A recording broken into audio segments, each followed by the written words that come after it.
Mansfield Park, Chapter 31. Henry Crawford came to Mansfield Park early in the morning. Lady Bertram was playing a game with Fanny when Henry entered. Lady Bertram excused herself from the room, and Henry told Fanny her brother was made a lieutenant. Fanny learned Henry had a big role in her brother's promotion. Henry's last journey to London was to introduce her brother William to the Admiral. He told the Admiral to pick William for the role of a lieutenant. Henry wanted to keep it a secret, even from Mary, his sister. Fanny was so thankful to Henry for giving her brother this opportunity. Henry confessed her that he didn't do this for her brother, he did it for her, and that he was attached to Fanny, that wherever she would go, he would follow. Fanny thought it was a joke. When she realized he was serious, she tried not to show as much disgust as she felt. She turned away from him and said, "Please, Mr. Crawford, don't." But he was still talking about how much he loved her. He asked for her hand in marriage.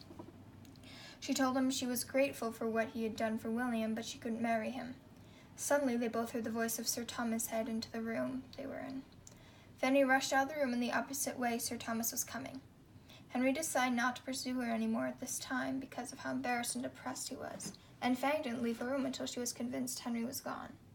When she went downstairs, she found that Mr. Crawford was going to come back for dinner that very day. During dinner, Fanny got a letter from Mary encouraging her to marry Henry, that he would make her happy, but Fanny felt distraught, and even worse, she felt like that he might be up to something. At dinner, Fanny saw Henry motioning to talk to her, but she was avoiding him.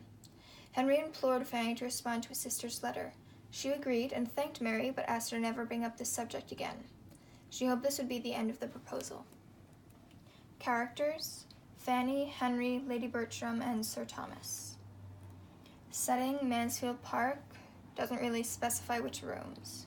What this reminds me of The Princess Bride, because of the way Fanny was almost forced to marry Henry, and how Buttercup was almost forced to marry Humperdinck. End of presentation.